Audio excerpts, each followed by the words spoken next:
Hey gang, it's Eddie Buchanan. We're back at the VCOS Symposium in the Sun in Clearwater Beach, Florida. We're kicking off the Saturday program now. So the way Saturday is different than Thursday, Friday in this program is we have breakout sessions. And you have the opportunity to go to a variety of different topics related to volunteer and combination fire departments, and you get multiple opportunities to see those classes. So it's a great setup to really get down deep on the topics that you're really interested in for your particular department. And I'm joined this morning with Chief Keith Johnson from Loudoun County Fire Rescue. How does the title go? System Chief. System Chief. System Chief. Right. So Loudoun is a really big fire department, man. Tell us about how your department is set up. So we're a combination department. We're 520 square miles, bordered by 3 states and many mutual aid partners. But we're a big combination department. We have 20 fire and rescue stations. I have plans to add 1 new additional station and 3 more in the works after that. We're comprised of 759 career, that's civilian and uniformed, and then probably in excess of 1,200 volunteers. Wow. That both administrative and operationally that support our system. We operate under the county premise. We're a combined system, meaning that my title is System Chief, meaning that I oversee the operations of the entire system. Right. Corporately, we have 15 independent volunteer corporations, but they all fall under that umbrella of Loudoun County Combined Fire and Rescue System. Awesome. And like, what kind of call volume are you looking at up there? About 30,000, 33,000 calls a year. Like everybody else, 70% EMS. We do a transport, so we operate a fire EMS special services system. And again, we have paramedics. We just started our advanced EMT, which is kind of new in Virginia, for advanced EMT program, EMTs, and then a fully, fledged fire and rescue system like most other departments that are staffed. And I know you guys are unique. I've seen some of your presentations before and talked to some of the folks on your team. You have very urban areas, you have very suburban areas, and then you have some rural areas that are rural but not really, kind of. Yeah. So in 2019, we had a strategic plan that we've had for many years, which really deals with administratively how we set up and operate. In 2019, we embarked and developed a operational service plan. So that really told us, or gave us advice on how we should set up our system operationally, meaning how should we staff units, number of people, how do we meet the 1710 standard, which we strive to meet, NFPA 1710, and then where our stations need to be located, what new stations we need to add. One of the things that you would appreciate, Eddie, is the, again, given that Loudoun County on our western side is completely rural, large homes, large lots, no water supply, lack of infrastructure. On the west side of town, on the east side, completely an urban environment with data centers, high growth, houses within 10 feet of each other, and a municipal water supply. So we have to deal with both with that. So when we did our service plan, again, striving to meet one standard of NFPA 1710 for a completely rural area of farms versus an urban area is problematic because they're not the same. So when we developed our service plan, we developed 3 different zones. So what we have is a rural, urban, and metro zone, which the metro zone is right along the subway, the rail system in Loudoun. We have now 2 stops in Loudoun County. So that high growth area is our metro area. So we have different response times for 3 different areas within our county because you can't have one size fits all when it comes to that. So that was a big part of our planning process. With that, that's great, right? Having the standard that you're striving to meet. One thing we further did was to establish a dashboard. Our data and analytics section folks and our GIS folks worked to establish a dashboard. So now every firefighter, from the firefighter to the fire chief, can look at an internal dashboard to see how we're meeting that. Call processing times, turnout times, response times. All of that is there as a conglomerate of the county or individual calls. We can see how we're meeting that. So. That's really, for a lot of combination fire departments, it's really important that you have some sort of data source, particularly like when we talk about transitioning. Like, do you staff a station or not, or do you build a station or not? In volunteer departments, a lot of times you're looking at, do we need to hire people or not? And that takes time and money. So having that data in place and using those metrics, theoretically, hopefully, can give you the lead time you need to identify the problem, to have the and be able to get the funding for it. Absolutely. I have, I just opened a new fire station with a replacement station. I have 2 stations that are under development in the process of being built, and I have 3 more after that that are in the process. And you don't get the money from your board of supervisor or your county government just for being good service. You have to justify why those needs are. Again, replacement stations are kind of easier, but some of these new stations we're adding, you've got to identify where the service gap is, Right. and what difference it will make to the citizens in response times. So you're doing a class this year on managing combination volunteer fire departments, Correct. which is the perfect class because you have such a volume to look at. You'll get to learn lessons that other people may not see just because they just don't have a volume of things happening. So tell us about what are the highlights of the class you're doing here. Great, yeah. So it's titled Managing and Leading a Combination Department. I did 31 and a half years in Fairfax, came to Loudoun in 2014, and now I'm the chief here. And again, so a lot of bit of experience, right? Big departments, and gave me a lot of experience moving forward. So things that we talked about was our governance structure.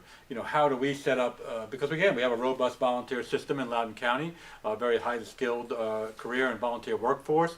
So how do you integrate them, right? Our system was established by an ordinance in 2014, that was a challenge in itself getting to that point, but then you got to manage all the resources you have. And that's a difficult subject sometimes to manage career and volunteer. They're very different. They have different needs, they have different training needs, they have different makeups, and the issues are great when it comes to those. So the class was really designed to speak to our governance structure. How do we in Loudoun County, but how can other people model their governance structure? We talked about training standards. We talked about your interactions with the stakeholders, both on a local, state, and federal level, and how do you manage those conversations? How do you manage those conversations with your board of supervisors, who really are your bosses, and the citizens we serve, right? So we spoke about that. We spoke a lot about marketing, and I'm a firm believer that one of the things I strive to everybody is that we have to be the chief marketing officer. I have to be the chief marketing officer of our department, right? There's enough bad publicity out there on social media, and if you don't provide the good media, the good things you're doing, then no one will. So we're all marketing, and that's what our job should be, to market our department, market our system. Recruitment and retention is a challenge. It's not just a volunteer issue anymore. We spoke about some of that. So those are really some of the topics. Talk about funding. How do we achieve funding? Everybody's different. I am blessed with a board of supervisors that support me and a county administrator, but lots of departments have struggled for the funding that we're so lucky to have. What do you think is, if you look out 5 years from now, what do you think is going to be the biggest challenge, particularly in a combination or a volunteer setting? What's looming out there that we should be thinking about? I mean, I think the looming thing is for every department that's combination or strictly volunteer is, and I say it's not a volunteer issue, the lack of staff, right?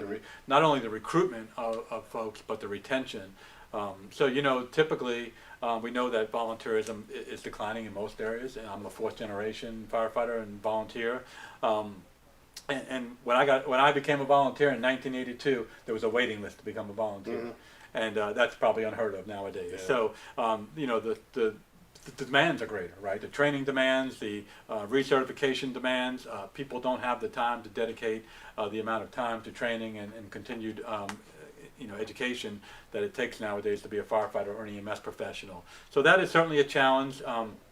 The retention, but recruitment is not just a volunteer issue anymore. I mean, we used to get thousands of people that applied to become a firefighter, and now our numbers have dwindled, and we sometimes have trouble filling a firefighting school for career that we're paying good money to people to be. So if you can't even get the people to pay them, how can you think that's going to transpire in a volunteer organization? So that is probably the biggest struggle, and we've had to change the way we do things, recruitment and retention wise, and we're always looking for new ways to do that. I think COVID really hurt us a lot in fire and rescue. Going and burning buildings is bad enough, right? We all know the risks of that, the long hours of training. But when COVID was here, we were all scared about COVID. We all like, what is this beast? How are we going to protect ourselves? Yet our firefighters and EMS professionals were out there picking people up that had COVID and dressed out in this, crazy outfits of PPE that we had, and people are now looking at that. Do I really want to do that? And that's so I think that really has hurt us. There's other jobs out there, so I think we'll continue to struggle to recruit and then retain. We're finding more of our fighters, both career and volunteer, that will stay 3 to 5 years and move on to something else. This is not for me, or I can go get $5 an hour doing something else more.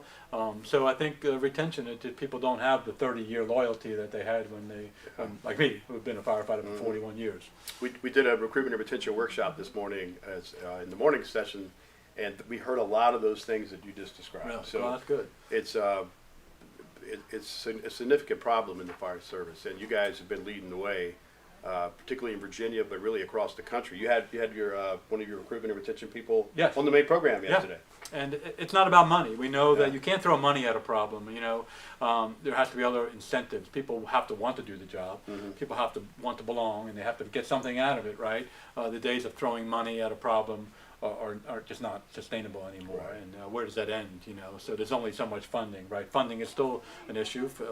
Again, I'm blessed where I work, but in many departments, funding is a big issue. Right. We talked a lot about this conference about the cost of apparatus. When our engines now, our basic fire engines that we buy, are now across the $1 million mark. Yep. Just for an engine. Ladder trucks are $2 million. One of the best quotes I've heard: "You can't do fundraising and a chicken dinner and buy a ladder truck anymore." And that's how a lot of volunteer departments were built that way, and that's just simply not sustainable. Yeah, that's an awful lot of chicken. Yep. Well, I appreciate all of the leadership you've offered personally as a chief, and then what your department has done is set a fine example of recruitment and retention, particularly in a volunteer combination setting. That you guys are doing tremendous work, and this is just an example of the great things you can get at the great education you can get here at the BCOS Symposium in the Sun. So I think one of the cool things is the synergy that happens in the workshops and in the hallways, and maybe outside at where they have the beverages. There's a lot of good discussion that goes on, so you definitely want to be a part of it. So be sure to check in next year when the symposium scheduled and registrations opens up.